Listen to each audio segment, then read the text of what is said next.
What is up, YouTube? It is I, Clutch Marles. I'm back. Let me show you what we got going on the week of New Year's Eve. Check this out. So this engine is already pulled out of the car. You can probably do this with it in the car, but it's easier to take it out. First, you're going to take the starter off, and then you're going to spin the crankshaft until you see torque converter bolts.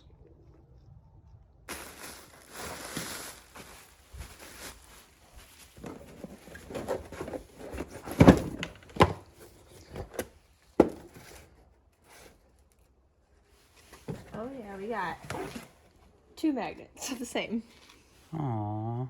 I was really excited for a second. Okay, so these are the 3 torque converter bolts that came out. They're 18 millimeter. Once you get those out, you're going to take out 1, 2, 3, 4, 5, 6 transmission bolts, and then this plate right here, you're going to unbolt it from the engine. The transmission bolts are 18s. These look like 13s. Okay, so you get out all the 18 millimeter bolts. You're gonna realize these 2 here, they went behind the starter. The other 4 are the same, so it doesn't matter when you put them back in which way they go.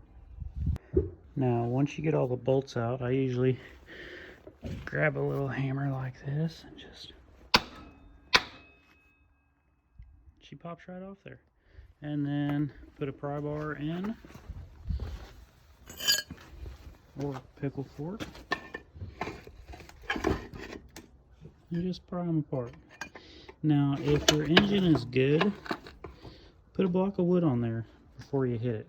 But this engine's locked up, and we might tear it apart later to see why and how. I managed to get the transmission, tore off the 3400. We're in the process of breaking it down so we can change out head gaskets. And then we're going to combine it with that transmission and then stick it in the hole. With the GM, we started putting springs in. We got brand new shock absorbers because the old ones were just trash. We tried using ratchet straps to pull the spring in, but turns out you need one of these special spring compressors that apparently goes inside the spring. You stick it up in there, and then you close it all up. So we might try using the right tool for the job and see how that works. So we got it opened up, and that's pretty much how it works. You get it up in there, and then you loosen it, and the shaft pulls out the bottom. And from the videos I've seen online, both of these just slide out the side of the spring. Okay, so kind of got it figured out now. We got the passenger side done. Springs in, shocks in. She's good to go. I will show you guys, try to do this one-handed. So kind of goes in there like that, just like the picture. Gonna put the impact on it and go to town.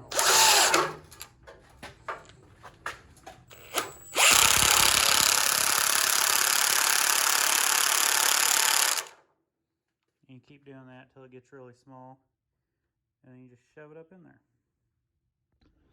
Okay, so when you're compressing the spring like this, one thing you gotta think about is which end's the top and which end is the bottom, because all of this, once you get it installed, is going to pull out the bottom through that little hole. If you have this nut on the top, you're not going to be able to loosen it. You have to take your spring back out, take it off, spin it around.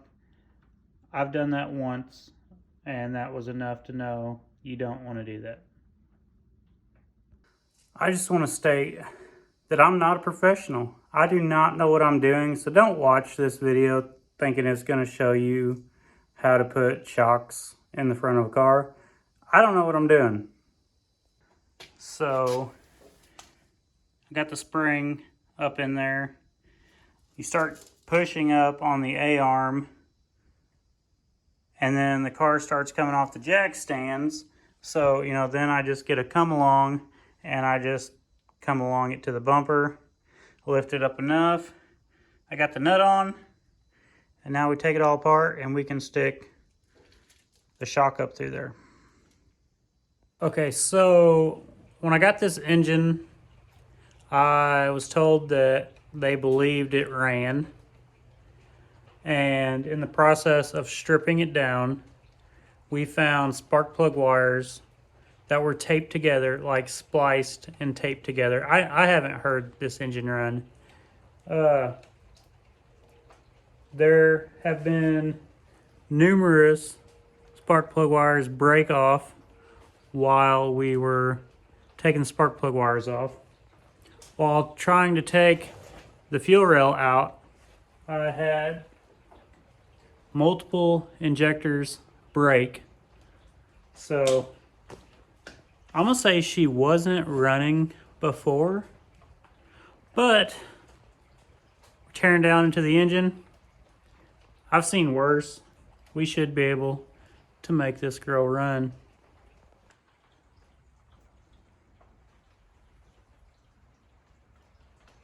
At least be able to get one run out of it. So tonight, while I was doing my head gaskets, I got a package. Santa Claus was a little bit late.